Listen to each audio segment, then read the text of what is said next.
Before there was a van session, before there was the Ron and Don show, there was Country Evil. The year, 1993. The place, Albuquerque, New Mexico. The band, Country Evil. I can remember this one particular house party that they were playing where a young lady had so much Four Loko that she just essentially, can I say this? She upchucked. She actually vomited on Don's guitar. And the thing that's so amazing is that it made the music better. You've heard of bands that were ahead of their time, that were the next big thing. Country Evil were the exact opposite of that. Oh yeah, I remember those shows. They were terrible. Country Evil? The band? Yeah. They pushed me into traffic once. Whatever happened to those jerks? What happened to those jerks indeed? Country Evil were Ron and Don, two brash and not too bright young men from the sordid streets of Albuquerque, New Mexico, with big dreams and little talent.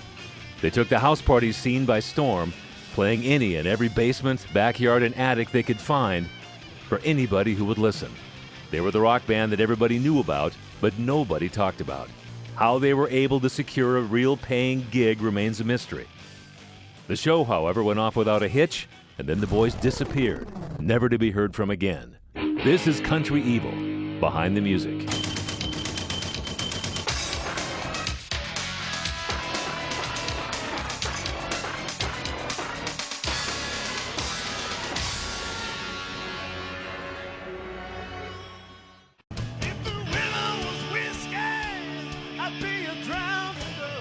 I don't mean to brag, but in Albuquerque, we were the house party kings. Like if you were having a party and you did not have Country Evil, nobody would show up. I mean, you might as well have just been serving birthday cake and had a piñata. As far as the band goes, Country Evil, everybody knows that I'm the genius behind it, the muscle behind it, and really the musician behind it. I've written most of our cover songs.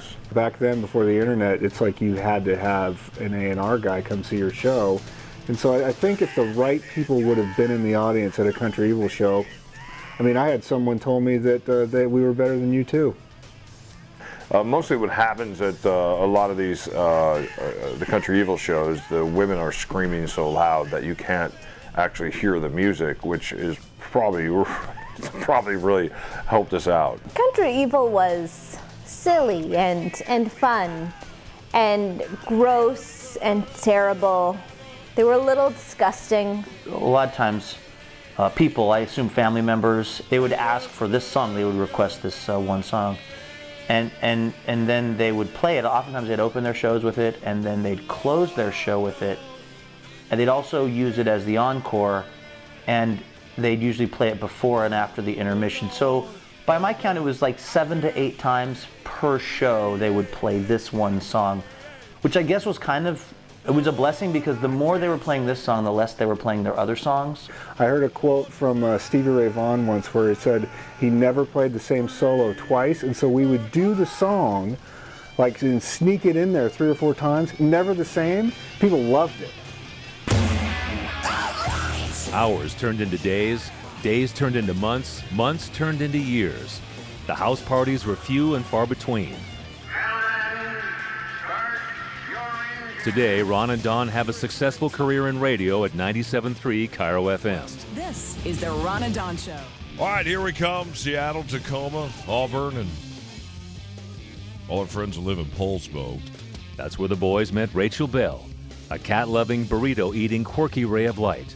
Libby Dankman, a quiet genius regarding politics and video games. And Sean DeTore, an all-around cool dude. Rachel and I were hanging out one weekend playing Scrabble with her cat. And it was her idea for the van sessions, which was kind of awesome, actually. Yeah, it was my idea, and it was based on 2 things. Number one, I wanted to pay homage to the band nicki-bluhm and the Gramblers, because they do van sessions. That's what I tell everybody is the reason why I want to do this. But the real reason is, little known fact, I was actually born in a van. Really? Yeah, one of those vans like the old 70s Scooby-Doo ones with the with the carpet inside. And, Yeah. you know, my dad was trying to get my mom to the hospital and didn't make it, and born in the van. Wow. I mean, it's one thing to be working with Ron and Don every day, but I don't know about this thing. First of all, I don't like vans. I don't like sessions. So you put those two things together, and it's like hell. I also have a show besides this band, which kind of pays the bills around here.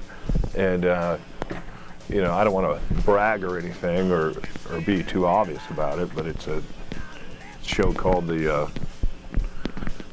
Don Show. And it's a great show. Then we went around, we sang a couple solos to see who could sing. Oh, my God. I hate to do this. Sean's on the band. Here's what's going to happen. Libby and Rachel are going to have to sing a lot louder to drown I will. Sean I think out. we need and to as long practice as you together. drown, We should. As long as you drown him. On our just date. sing louder and We'll practice louder, on our Don. date. Okay. I'm just going to sing louder. Sure, it hurt. It hurt a lot, actually. You know, being told, hey, we'd love you to be a part of this thing, this band. And then, oh, but don't sing. You have no voice. That's okay, because I'll be exacting my revenge. What? Oh. We'll just leave it at that. The Ron and Don team were able to put aside their differences for the sake of the music, and the van session was an absolute success.